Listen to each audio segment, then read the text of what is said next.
Good morning, everybody, for day 3 of our GSELE webinar. We've been having some wonderful speakers and a great time.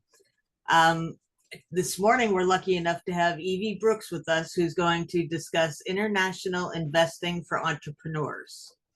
Evie will educate us on how easy it is to own real estate overseas. She'll discuss the advantages of choosing Panama and cover some financing options available. Sounds very interesting, Evie, and the floor is yours.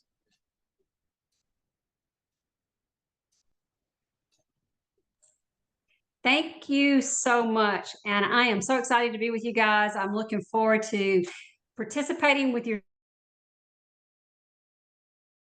summit and sharing the knowledge that I've gained over the last 27 years in real estate and in international real estate investing that I started in the early 2000s, in 2003.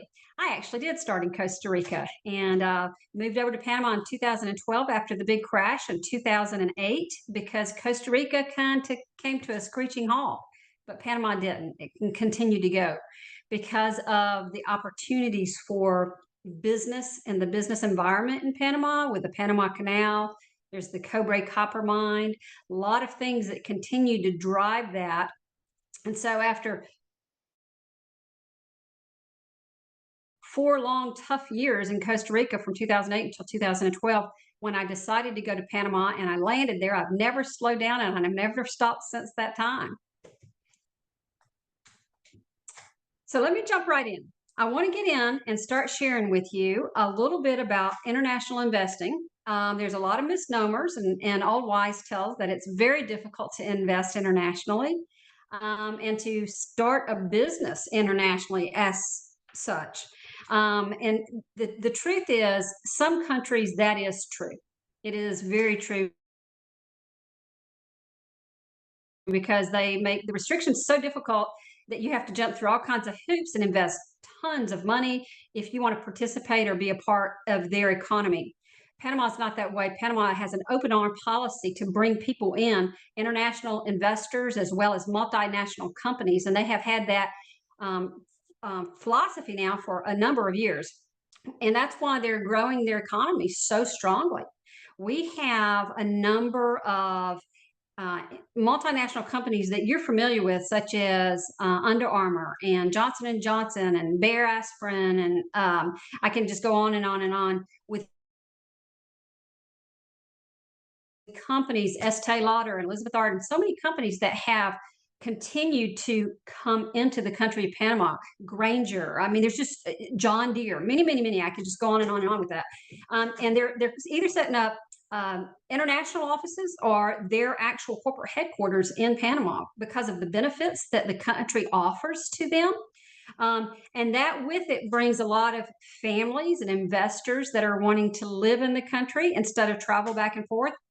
And then, of course, my market has always been the expat market. When I started in 2003, I was a rich dad, poor dad educator and advisor. And I started in Costa Rica. That's how I got started in Central America with the international investing. And I went to Costa Rica totally blind as to what's involved with international investing. And it is different in Costa Rica than it is in Panama. But I started investing there. I ended up having several large projects and developments. And I will tell you, just like everybody else in real estate or in any industry, you're going to have your ups and downs. And we definitely had a down with the 2008 crash. So I never gave up. I did go to Panama, and it has been a whirlwind since. And now the market has become even more. I didn't think I could get any busier, but when COVID happened, we got busier and busier because people were looking for that plan B. And a plan B is really, really important when you're looking at investments. Do you have a plan B? Do you have an exit strategy? We have multiple exit strategies. We don't go into a deal anticipating that we're going to have one strategy that we're going to utilize because things happen like COVID, which changed that completely. For example, if you had a rental property during COVID, internationally, you were in a bad position. Most of them sat empty for anywhere from a year to a year and a half. because people couldn't travel internationally, and the local market was locked down. And then the local market, you're dealing with Panamanians or wherever you happen to be, and it's not a high income country anyway. And so with them not having worked for an extended period of time, they didn't have money for leisure and luxury type things such as vacations. So that really made it difficult. So fortunately, with a majority of our projects in Panama and our investors, we had a plan B or a plan C in place where we could shuffle or shift our strategies from, let's say, a short-term vacation rental to a long-term corporate rental, or a medical tourism rental, somebody that was traveling to Panama for medical support and help. And that's a big industry in and of itself in Panama. So you always want to have multiple strategies. Like, for example, let me give you another one. We're doing a deal right now with a developer, and I work directly with the developers. I don't work with realtors. In your Central America countries, most of the countries do not even have an MLS, and so you're reliant on your own due diligence and knowing your market, knowing the buildings that you're investing in, understanding the strategies of that particular geographic location to know that you're making a good and wise investment decision. And so when I went to Panama, I started interviewing all of the developers there to find the ones that I wanted to work with. Now, a lot of them were not thinking outside the box like Americans think for investment purposes, and were not even willing to talk to me. Now, all of the developers in Panama have come to me and want to do business with us because of the amount of business that we bring to the table from the international markets that they do not otherwise have access to. And so I get to pick and choose the developers that I work with, and they're all vetted. They're all older companies, 30 to 40 years or more, that have been in business. They have never had financial issues. They've never had a project go defunct. And so all of those things are really important. But for somebody to go into a country on their own and try to figure all that out, that's at least a year's worth of due diligence in and of itself, just to get to that point. So there's so many steps involved, and I always say you're going to get your education one way or the other. It just depends on how much do you want to pay for that education. So if you work with somebody that really knows the market and really knows the steps and has the power team in place to help you, then you're going to avoid a lot of pitfalls. You're going to avoid a lot of expense that you would not otherwise have. And it's going to be able to be a very smooth transition in being able to do the investments and get into international investing. Now, a lot of people say, is investing the only option? We have a lot of digital nomads since COVID. What is a digital nomad? A digital nomad is typically a younger Gen Z or millennial type of a market, geographic or dynamic, that is looking to just enjoy the fruits of their labor and be able to work with their toes in the sand anywhere they want to go. And so the digital nomad ties right into our investor program because they're wanting to rent something for 6 months or a year. And those renters tie right into our existing investor program that's already got properties for investment. So this is the type of thing that when I say multiple exit strategies that we're constantly looking for.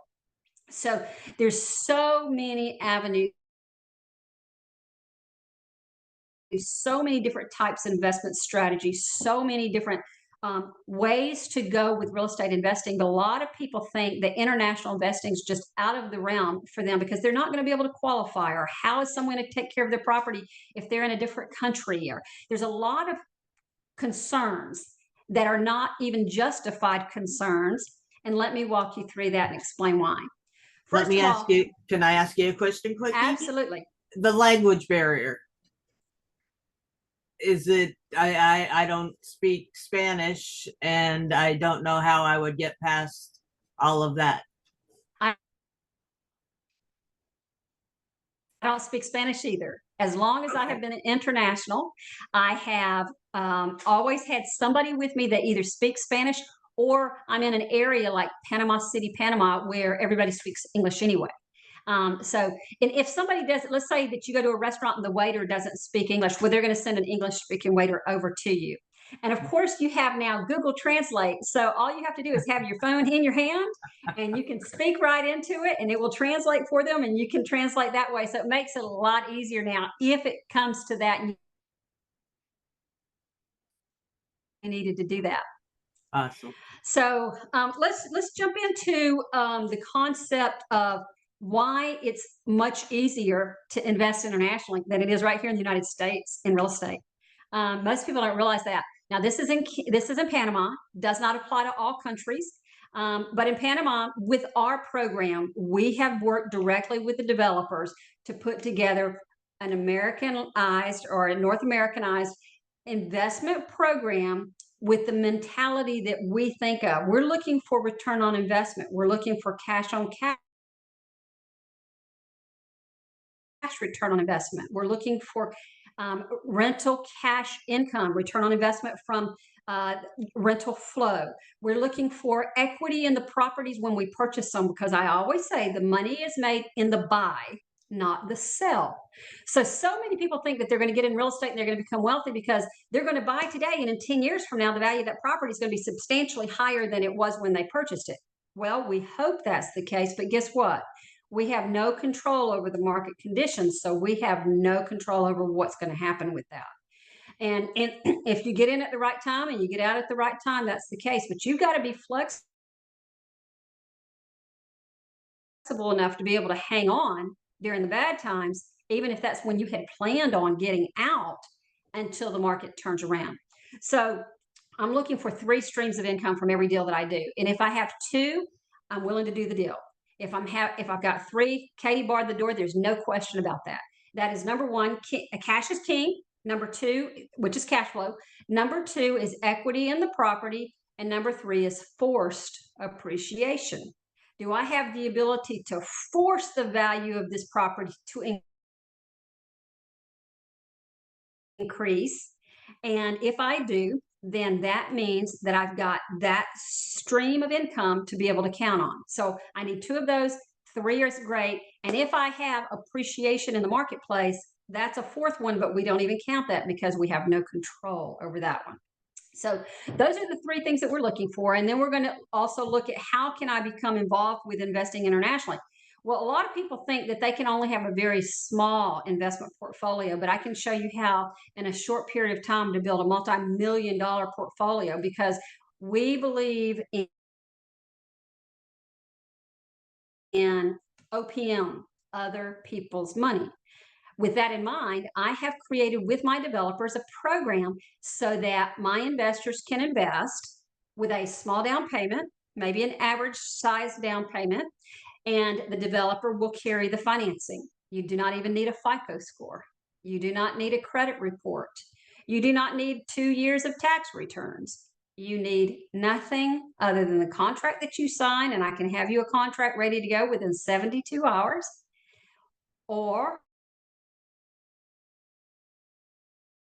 and the down payment. That's all you have to have.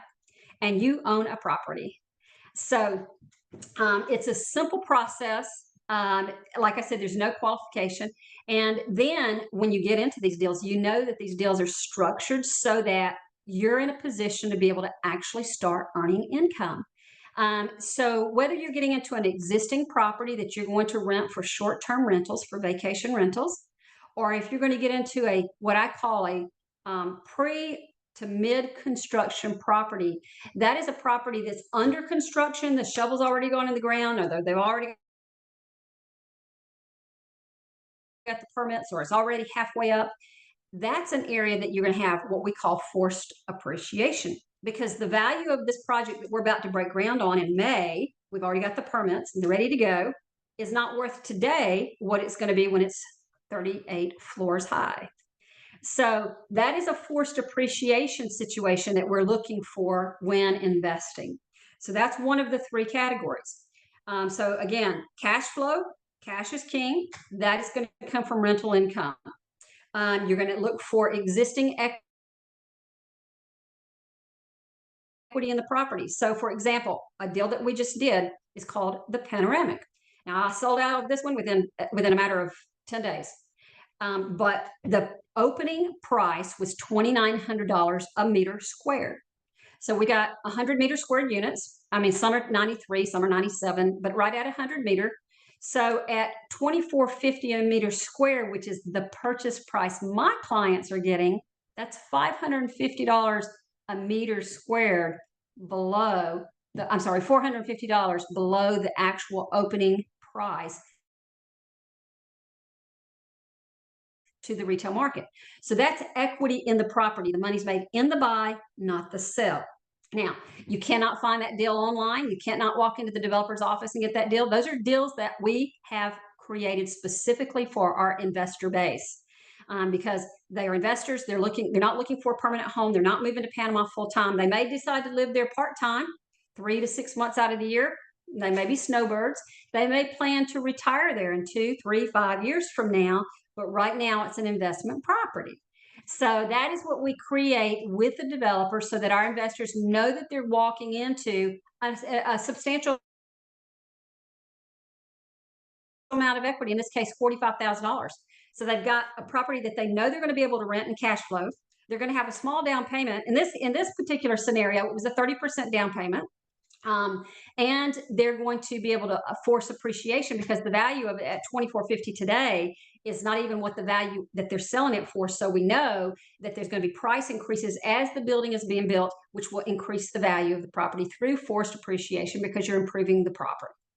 So those are the 3 things that we look for when we're looking for real estate investments. Then we're going to look at each individual investor. Before somebody comes in with me, I sit down and I have a strategy session with them.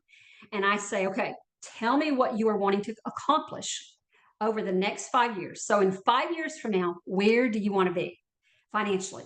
And they're going to tell me, well, I'd like to be able to make X amount of dollars per month cash flow, or I need to have this kind of return on investment, or whatever it is. And I will back in to where they want to be starting in 5 years with where do we need to start today. And that's what I'm going to be able to accomplish and help them with at that time. So every single individual investor is a different client, and no 2 people are going to have the same goals. We're going to sit down and look at, are you looking for a short-term investment, which is 2 to 3 years, a mid-term investment, which is 3 to 5 years, a long-term investment, 5 to 10 years, or are they looking for legacy investments that they're going to invest in and they're just going to hang on to them and leave them to their heirs? So there's a lot involved when I sit down with somebody and I start trying to evaluate and determine what do we want to do to help them accomplish those goals. Now, I know I'm throwing a lot at you. Do you have any questions at this point that you'd like to throw out? Vicki, just to kind of set the parameters here in relation to the e-learning and that, I was wondering if you could let us know how important it is for entrepreneurs in any field to consider real estate, and how hard it is, and how long does it take to learn how to do it.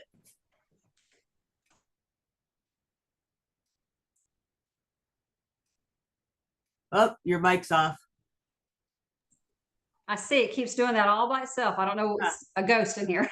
That is a very important thing. I work with a lot of doctors, a lot of attorneys, a lot of CPAs, statisticians, people that have very vibrant and successful careers. But they want to find a way to put their money to work, their hard-earned dollars that they've sweated for, that sweat equity income, and be able to have a plan B or another career after they retire from their first career.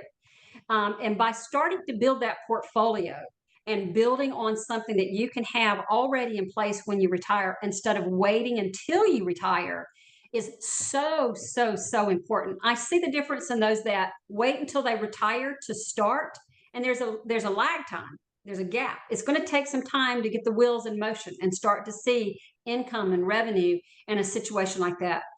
From those that actually pre-plan and they start that process in advance. So it's really important, but it's not mandatory. In other words, if you've retired and you're wanting a plan B or a second career, it's not too late. It's never too late in real estate, because you've always got an asset. Did you have a question? And then you said that it might there's a gap in there. Is it a long-term type gap, or it sounds like you have most of it set up already if they come like through you? Does that you lessen the gap? Obviously, I would imagine.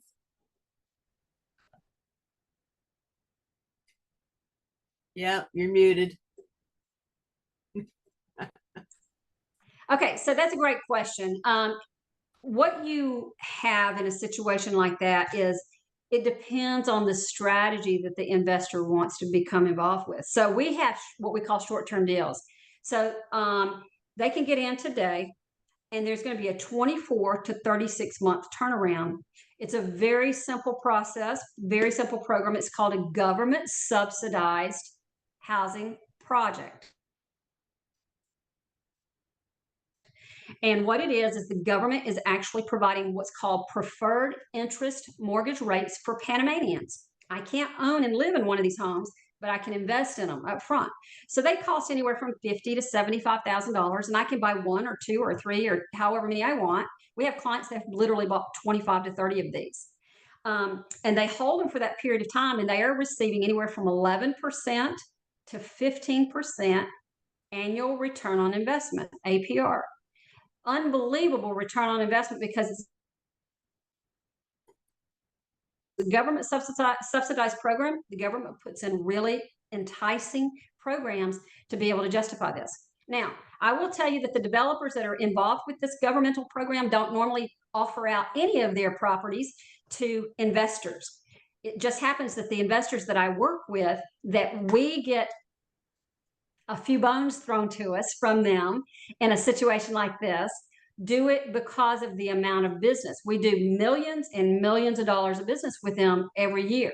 And so when I found out about this program about 7 years ago, I said, wait, we want some of the Gravy over here as well, in addition to what we bring to the table for the high-end type projects. And so our developers agree, but I'll give you an example. The developer had 1,075 of these homes that he had contracted about 4 years ago, and they gave us 21. So we don't get a lot of them. And when I do get them, I may get 5, I may get 10, I may get 15 or 20. That's the most I've ever gotten, is 21 in one project. But I'll send out to my database, and it's a first come, first serve who wants in. And I mean, it's government guaranteed 11 to 15%, depending on the project that you're involved in. Return on investment, and they are phenomenal. I have people that have gotten in, gotten out, gotten back in again. These last anywhere from 2 to 3 years, 24 to 36 months. So that's a short term, and that's going to be the lowest real gap for a project, unless you get into an existing rental property that is cash flowing right now. But in a situation right now, to do that, you're going to pay above the retail price. In other words, someone's not going to sell you a property that they're making money on at less than the value of the property. So you're not going to have that equity already built into. You're missing out. Okay. You're missing out. But if you want cash flow right away, we can get you into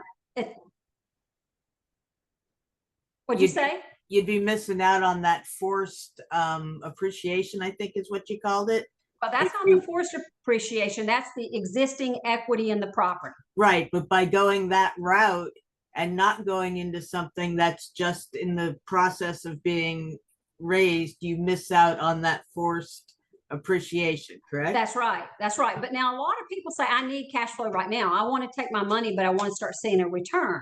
Right. So the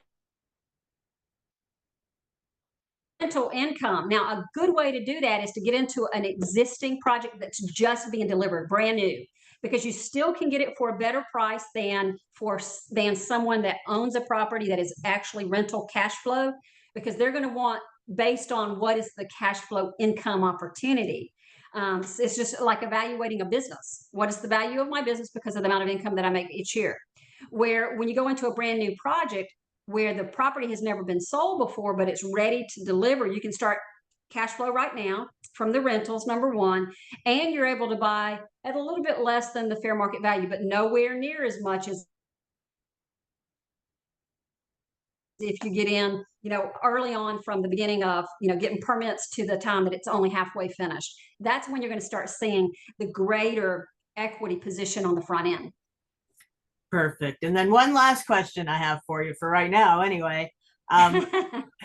Obviously, I would think from what you said and from just, I don't know, just thinking about it, the younger you are when you start, the more that this would benefit you. You'd build it up over the years.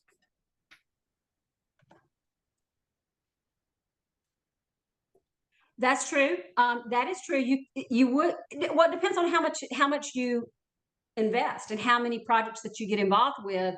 If somebody just got one project, that's not going to have that great of an impact on you. But if you're doing it on a regular basis, and the philosophy that I teach my clients is, when you get in, you want to get out and roll that money again. So let's say somebody starts with one project and they've made a nice profit off that. They take the profit and they take the equity or some of the equity that they started with, and instead of doing one, now they roll out and they do two. And then they go through that process again and they roll out and they do 3 or 4. So you continue to build on it. It's what I call packing the pipeline. So we want to make sure that we continue to build on that, not just invest one time and just sit back and think that that's going to be the end all and be all, because it's not.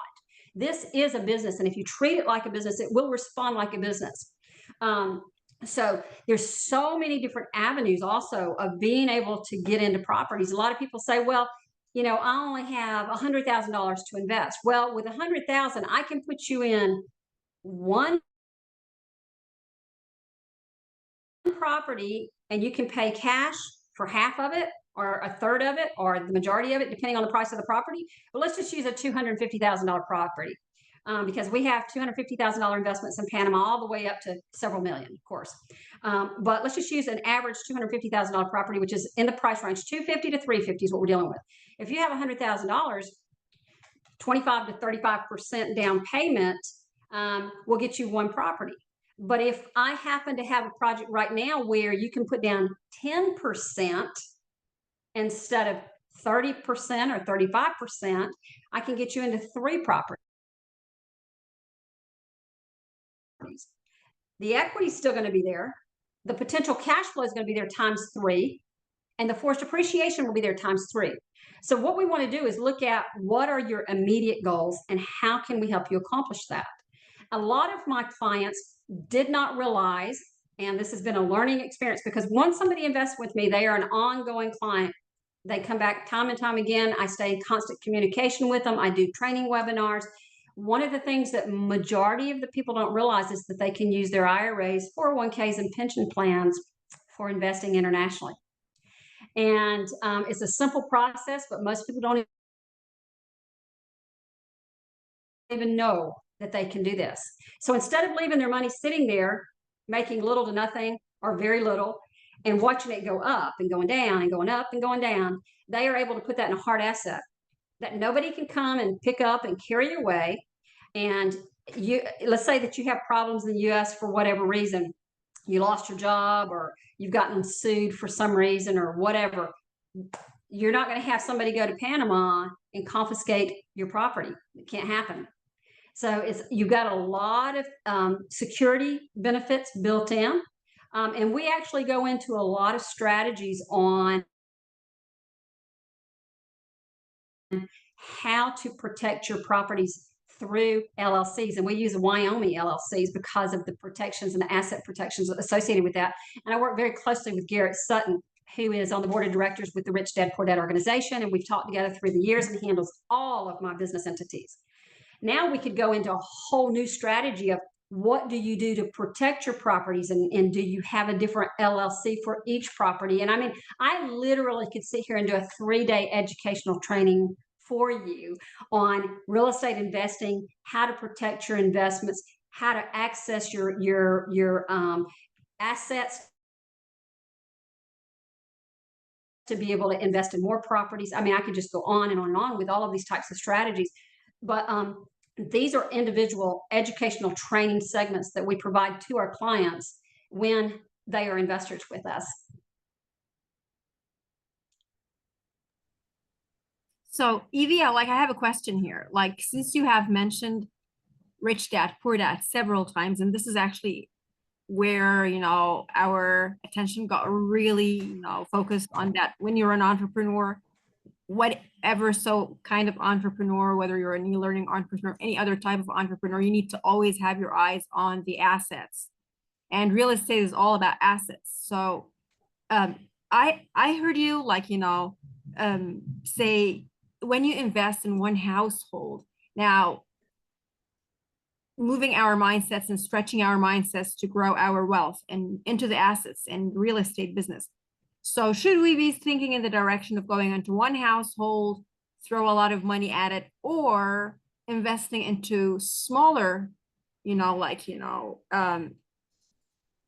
can say like youth buildings, like the smaller physical locations where you have a lot of people going in there, way lower in price for rental, but way safer for you as an entrepreneur?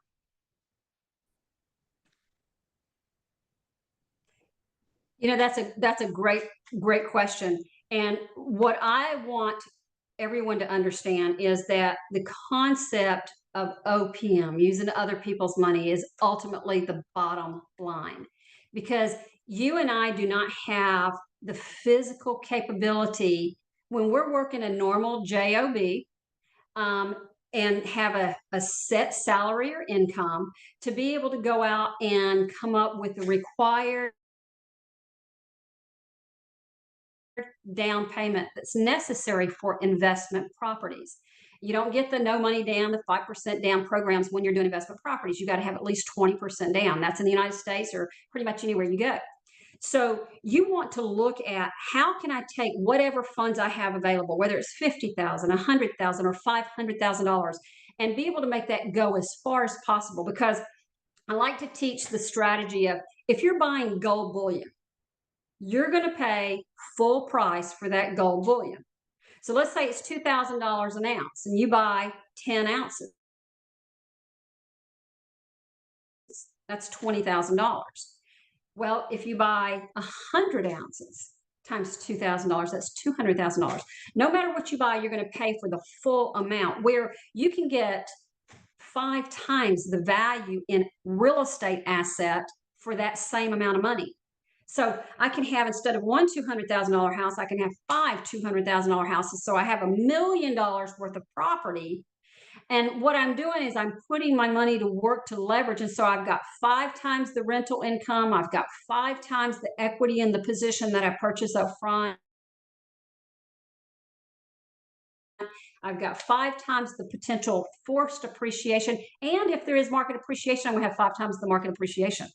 So you have to plan everything very diligently to make sure that in the event that something happens and you have a period of time like we had with COVID, where you do not have the revenue that you anticipate that you're going to have, you've got a nest egg set aside so that you can hold on through the duration of the time that's required. A lot of people say that needs to be a 6-month period of time. I tell everybody, have a year. Set aside 1 year worth of required overhead to maintain, because what goes up will come down and what goes down will go back up. It's just a matter of, can you endure the time that's required to get through that? And so if people really understand that, I mean, if you look at the crash of 2008, everybody sold and they panic sold and they lost their homes and they left equity on the table. And you look at COVID and you see a lot of people did the same thing, where they jumped out of the stock market. They were scared to death. Well, it went down, but guess where it is now? It's gone back up. And so you've got to be able to weather the storm, if you will, and know that it will turn back around. It's not going to be something that's going to last 15 or 20 years. It's going to be a matter of a few months or maybe a year or two, and then things are going to turn around. If people had just held on in 2008 until 2011, 2012, they would have been right back in the money. but so many people lost everything because they walked away from those obligations that they had. So it's a learning curve that everybody has to go through. So that I mean, it's thanks for this clarification. So you spoke about the funding and finding, you know, funding for this money. Speaking of using other people's money, how can that happen in real life? You're on mute again. I don't know why it keeps doing that. I'm sorry. There's so many ways to do this, so many ways to find funds. First of all, everybody should have something set aside, whether it be in an IRA, 401k, pension plan, savings account, something that they've set aside that they're going to utilize. Because that's the first best source. And I always say, if you're going to use your IRA for 1K, you're paying yourself back when you borrow from that to be able to invest versus paying somebody else the interest. So that's why not pay yourself the interest instead of pay a bank the interest if you're going to borrow the money. But you can borrow money off of credit cards, you can borrow money from friends. But first, what you want to do is you want to start building based on what you have access to. I don't care again if it's $50,000, $100,000, or $500,000. Take those funds and put those to work in a way that they're safe. You have safety nets built in, and you're going to be able to build your wealth from your money making money. So there's a lot of different strategies, and that I'm glad you asked that question, because that is a whole session that I teach on where to access other people's money to be able to build your portfolio. I think Leslie has a question.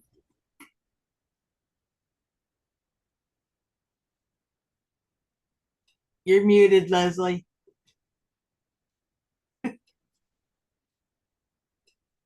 Leslie, you're muted.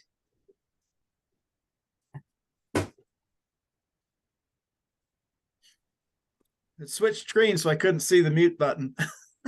There you go. So what's your question? Leslie. Hi. So for those people who may have retirement money, do you people have your own IRA custodians in line? We do. Would they have to seek their own IRA custodian? No, we have a whole program. That brings up a great point. I'm glad you asked that, because we do everything for our clients from A to Z. We have the power teams put together. Now, you don't have to use anybody that we have, but we have everything from the custodians for the IRAs, 401ks, pension plans. I just had somebody transfer his pension plan this week over to Midland. Okay. That's who we use, Midland. I've tried Equity Trust, I've tried Quest, I've tried SunTrust back in the day. But Midland has put together a program specifically for us in Panama. And we have a whole team that I can just send you over to Jackie or Terry or Dan or whoever at Midland, and they know exactly what to do to make this happen. And it happens very quickly, typically in less than 2 weeks. To be able to transfer funds from where they are, maybe with a previous employer or a different custodian, over to the Midland account. They help you if you need to set up an LLC, which is a self-directed LLC, to be able to invest internationally. Sometimes you don't have to. If you're not going to be taking title to that property, you don't even need an LLC. Now, I set up an LLC for every property that I hold because I want that security and that asset protection. And that's why I set them up in a Wyoming LLC. But whether it be moving your furniture or helping you to furnish your unit or bringing your pet, your dog, to Panama, or buying a vehicle internationally, or the property management of your property, we do all of that. And or we'll put you in touch with people. Let's say you need an attorney to help you get your visa, because you're going to live there for more than 6 months out of the year, because you don't even need a visa for the first 180 days. You can't drive more than the first 90. So if you're going to drive, you're going to have to go get a visa, which is called a residence visa. And they're very easy to get. It's not difficult, but we'll put you in touch with the attorneys. And we have gone through 10 different attorneys since 2012 to find the ones that we feel the most confident with, that are the least expensive, that are the most conscientious and follow through and follow up. So that whole power team program is already in place with you. So to answer your question directly, yes, we do have the custodians to help you with that process. Any other questions? Yeah, one more question, please, Evie. So, like, how does that help in managing in tax management to, write off our taxes as entrepreneurs, no matter what kind of other business that we own? Okay, so since I am not a financial planner, CPA, or a licensed securities person, I cannot get into a whole lot about taxes other than just basic generic stuff. And what you have in Panama is whenever you get paid, for example, let's say you set up a US LLC and your property's held in the US LLC. Well, we pay you your rental income from the United States. So you're just going to get a 1099. But if you decide that you want to have a business entity in Panama where you are paid in Panama, then you would have a CPA prepare your taxes in Panama, and then they're going to flow through to your US taxes, just like an S corporation. And you are not double taxed. Now, no matter what, in the United States and most countries across the world, if you're a citizen of that country, you owe taxes on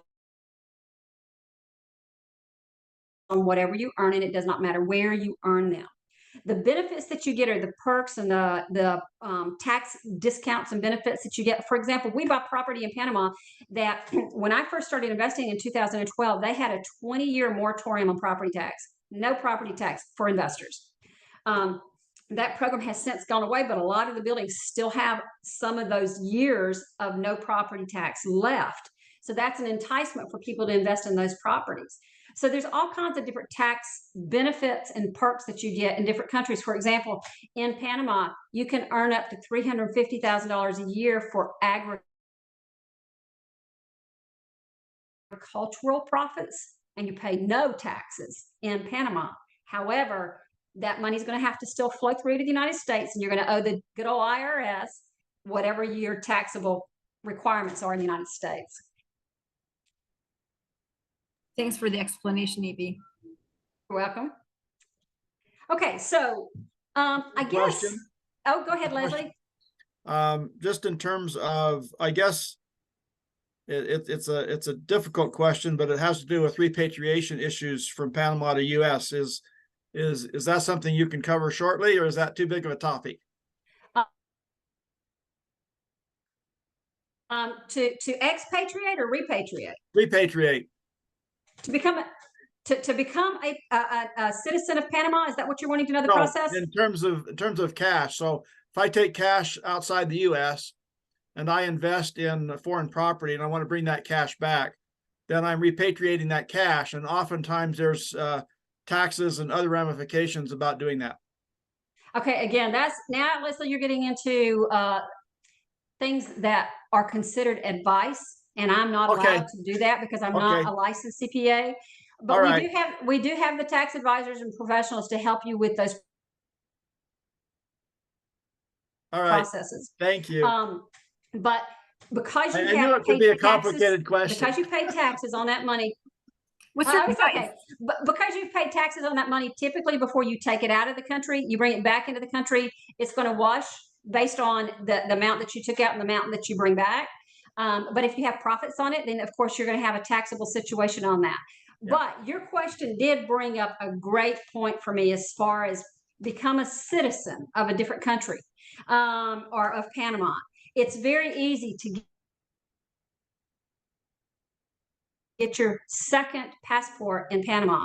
It does take some time. It's not something that you're going to purchase. Like so many countries, you can go in and you can purchase a passport for $500,000 or $1 million or $2 million. Panama, that's not the case. You're literally going to have to earn your right to become a citizen of Panama and get a passport. And a lot of people have both their United States passport and their Panamanian passport.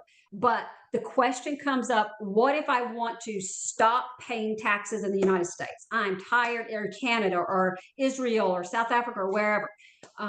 Well, for you to do that, you literally become an expatriate. You expatriate from your country into a different country, and you become a citizen of that country, and you surrender your citizenship in the United States. Now, I know a lot of states and a lot of countries are now starting to make you pay to do that, a substantial amount of money. They don't want you leaving their state or their country, and they're going to make you pay a huge penalty to do so. That wasn't the way that it's been in the last 27 years that I've been doing this, but this is becoming more prevalent now. We're starting to see this from more countries around the world. So a lot of people are just trying to get both their citizenship so that they have the ability for that plan B. And I will tell you that plan B was what was such a big factor during COVID. People were looking for a place to escape and run away to. And so that plan B is, in the event something goes wrong and I no longer want to be where I am currently in my home country and I want to go somewhere else, I want to be prepared to be able to make that happen without any restrictions. However, the restrictions in Panama are very limited. Like I said, you can be there for 180 days before you have to leave on your passport. You do not even need any kind of a visa. Yeah, but you're gonna pay Thank you. taxes Fly in in on your those countries passport, too, stay right? there 180 days, fly out for 3 days. I'm sorry, No, that I Tony, what said did you say? that you're gonna pay taxes everywhere you go. That's So you true. can escape from that. And sometimes in Latin America, the taxes are higher than you in US. That's true. Fortunately, that's not the case in Panama. And that's another reason that so many people love Panama. Property taxes are lower, income taxes are lower. I mean, everything that you look at now your sales tax is 7%. And that's like where it is in Mm. most of the United States areas, but that's just sales tax. But as I was saying, on the expatriate side of this, when you go into Panama and you stay for 180 days, you only have to leave for 3 days before you can come back for another 180 days. So there's just so many benefits. And the reason that Panama is such a niche market and why it's so hot right now is because of the opportunity that you can easily get there. I can make a flight for tomorrow if I've got a passport and be in Panama, and I can stay for 180 days on my passport. And that's how simple it is. And then I can invest, I can be in a real estate project, have my own property within a matter of 48 to 72 hours, depending on how quickly you move with getting the down payment. So, I mean, there's just so many programs and opportunities and benefits. You can even have employment in Panama. And there's certain restrictions that you've got to follow. There are some categories in Panama that you cannot actually be a practicing doctor, a practicing attorney, a practicing CPA, those types of, even a real estate agent. I am not a real estate agent, for the record. In Panama, I am a real estate investor, educator, and advisor. And that's what I've been doing my whole life. I'm not a realtor. So a lot of people, that's not what I do. I'm not out schlepping people around, showing property, sell property to somebody for a one-time purchase. I am a real estate advisor, helping people to understand the process of investing, both domestically and internationally, and understanding all those different strategies, the best way to get in, the best way to get out, what your exit strategies are, how to make the most return on investment, the bottom line, and just an educational process of creating a career around the real estate investment options and opportunities. Anybody else have any questions? Okay, well, I think that we have covered a lot of information in a short period of time. I know we have a few more minutes, so if there's some questions, I'd love to answer those. But for me to try to get into anything in any further depth, I would literally need several hours to go into an educational mode and teaching mode to actually get into some of these things in more detail. As far as, for example, how to work with the custodian to transfer your IRAs and 401ks, what's required, all those types of things. And that's a couple hour training process. But investing internationally or domestically, the real estate strategies are the same. It doesn't matter where you drop me in the world, because of the knowledge that I have with real estate investing. I can go anywhere with no money in my pocket and build a portfolio. I know the ins and outs. I know the strategies. I know the exit strategies. I know how to leverage other people's money. I know how to raise money to be able to get in investments. And once you have that knowledge, nobody can take it away from you. It's a situation that you have a knowledge that you can take and build a business from scratch anywhere you go, anytime you want. I will tell you, I've gone from hero to zero to hero 3 times because of economies and things that's happened, and a lot of skint knees and scraped elbows about things that I didn't know. And what I try to do now is to pass that knowledge on to other people so they can avoid some of the pitfalls that I had to go through in learning this process. I've been doing this for 27 years. And before I actually started investing in real estate, I was in commercial real estate management and asset management right out of college. That's what I started doing. But I quickly learned that I was sitting on the wrong side of the desk.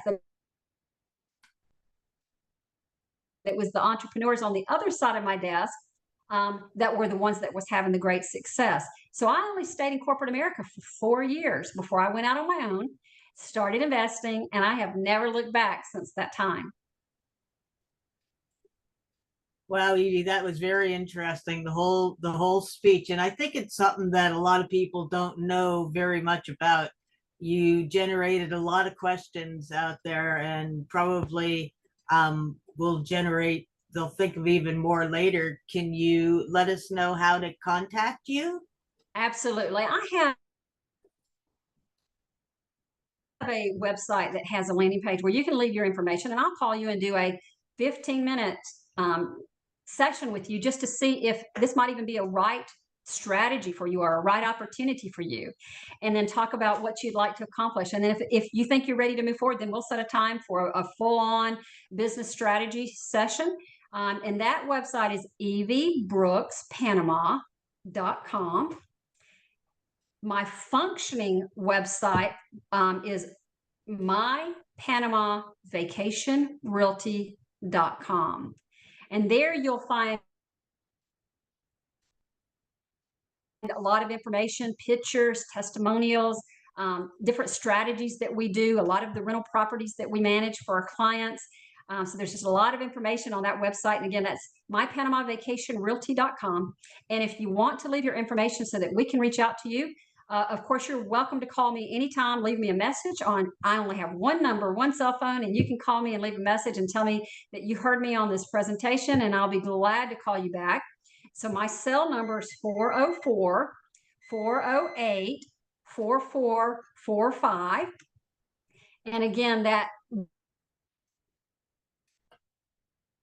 website that you go to with the landing page so that you can put information has a 10-minute video about why Panama, what's happening in Panama. And I didn't even get into all of those specifics of why Panama, but there's a lot of reasons why Panama is the location. The cost of living is so much less expensive. The opportunities to be able to not have a visa, the GDP is so high. There's just so many different reasons why Panama, and that video will give you all of that information. And again, that's eviebrookspanama.com. Okay. I think I got them right over there. I put them in the chat box there, eviebrookspanama.com, and then there's mypanamarealtyvacation.com. Is that correct?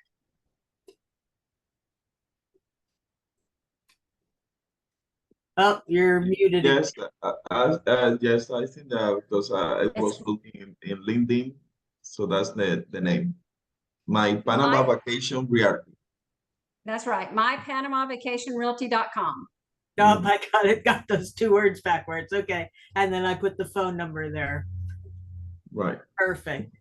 And then Evie, I thought I had one more question for you. Well, a comment, I guess. It looks like there are many reasons to contact you or your company to make it easier and more efficient, because you've been doing it for so long and have found all those pitfalls, and yeah, it sounds like it's something even I could do if I had some money. Anybody want to back me? I'll be happy to spend your money. You can raise money. I mean, she knows she's going to help you. How? Know how? And then I just wanted to let everybody know that our next session isn't until 5 o'clock today. And it will be Dr. Vicki Matthews on how to get along with anyone, anytime, any place. So that sounds, I don't usually have too much problem with that, but maybe I can learn something anyway. Evie, thank you so much. The session was so precious. I think I got to watch the recording a couple of times to just, get a grip on everything. you said. Yes. Like, it's interesting. Yeah, it's big. It's going to be shared on the Facebook group as well, you guys. So, I mean, it's going to be, we're going to be sending to you the recording. The information is huge and it's for every entrepreneur. So it's amazing. Thank you so much. Very. True. And again, I don't think it's common knowledge. Joey, thank you for having me. I appreciate it. Thank you. It was fun. Thank you. All right. Y'all have a great day. You too. Bye-bye. Bye.